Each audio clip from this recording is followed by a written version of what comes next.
ہم کسی کے پابند نہیں ہیں. ہم اگر پابند ہیں تو اللہ کے اور اس کے رسول کے بس. استاد ہے اس کا ادب ہے، احترام ہے، اس کی خدمت ہے، اطاعت نہیں ہے.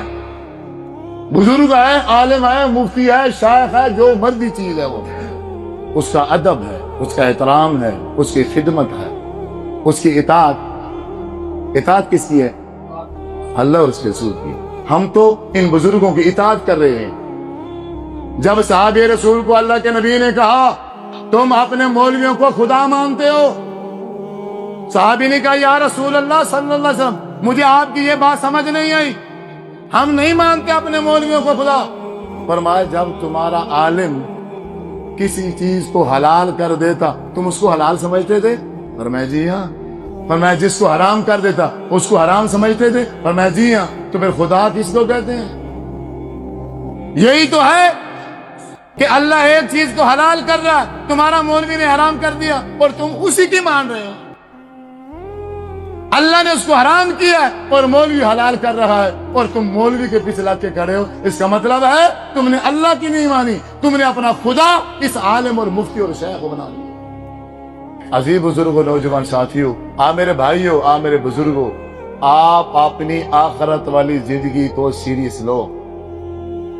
آپ اگر صراط مستقیم پہ آنا چاہتے ہو وہ صرف اس کا ایک طریقہ ہے. آپ صلی اللہ علیہ وسلم نے صحابہ کرام جمع ہیں، آپ نے ایسے ایک سیدھی لکیر کھینچی، سیدھی لکیر کھینچ کے سائڈ میں دو لکیریں کھینچی، دائیں سائڈ میں، پھر بائیں سائڈ میں دو لکیریں کھینچی، اور پھر آپ نے صاف فرمایا وَأَنَّ هَذَا صِرَاطِي مُسْتَقِيمًا. میرا جو راستہ ہے وہ کون سا ہے؟ یہ بالکل سیدھا. اے صحابہ، یہ جو دائیں سائڈ پہ دو لکیریں ہیں ان پہ شیطان بیٹھا، یہ جو بائیں سائڈ پہ دو لکیریں ہیں ان پہ شیطان بیٹھا ہے، وہ تمہیں کھینچے گا، پوری کوشش کرے گا صراط مستقیم سے ہٹانے کی. خبردار، سیدھے رہنا.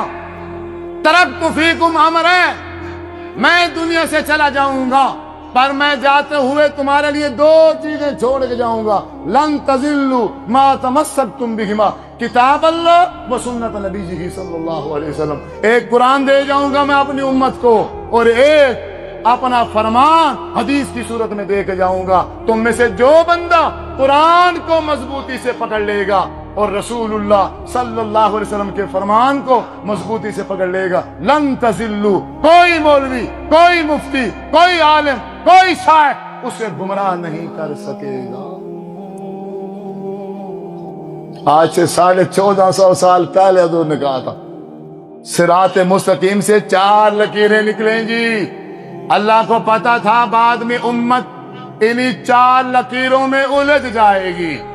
4 امام آئیں گے، 4 اماموں میں یہ امت الجھ جائے گی. وہ کہے گا میرا امام حنیفہ ہے، وہ کہے گا ہمارا شافعی ہے، وہ کہے گا ہمارا حنبلی ہے، وہ کہے گا ہمارا مالکی ہے. تو محمد الرسول اللہ صلی اللہ علیہ وسلم کس کے ہیں؟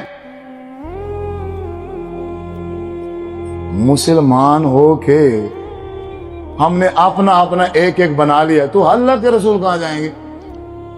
اور کسی کے کھاتے میں اللہ کے نبی بھی ہیں یا نہیں ہے؟ ہم کوئی غلام ہے کہ کسی کے پیچھے لگ کے کھڑے رہو؟ جو اس کو سمجھ آئے گی میں نے وہی سمجھ رہا. کیا میری عقل نہیں ہے؟ اس کو اللہ نے مختلف بنایا، مجھے مختلف بنایا. اس کا مزاج ہو رہا ہے، میرا ہو رہا ہے. جو یہ سوچتا ہے میں نہیں سوچ سکتا، جو میں سوچتا ہوں یہ نہیں سوچ سکتا. ہر انسان کی طبیعت بکری ہے، کوئی کسی کے پیچھے نہیں لگ سکتا. وہ تو جانور ہے، جانوروں کے گلوں میں پٹا ڈالا جاتا ہے. ان کے میں عقل نام کی کوئی چیز نہیں ہے. نقصان نہ کر دیں، کہیں گر نہ جائیں، راستہ نہ بھول جائیں. ہم تو الحمدللہ انسان ہیں، اشرف المخلوق ہے. اللہ نے دماغ دیا ہے، اللہ نے عقل دیا ہے، ساتھ میں قرآن دیا ہے اور نبی صلی اللہ علیہ وسلم کا فرمان دیا ہے. ہر بندہ خود اپنے ذاتی طور پر اس کا مطالعہ کرے. آپ صلی اللہ علیہ وسلم کی حدیث کو پڑھے. میں کسی کو سچا اور کسی کو جھوٹا نہیں کہتا. سچا کون ہے، جھوٹا کون ہے، یہ پھر آپ دیکھیں گے، آپ پڑھیں گے. جو آپ میں سے میرا بزرگ اور نوجوان بھائی اس قرآن مجید کو ترجمے سے پڑھے گا، الحمد شریف سے شروع کرے گا، اور جب والناس آئے گی تو وہ میرا بھائی صراط مستقیم پر آ جائے.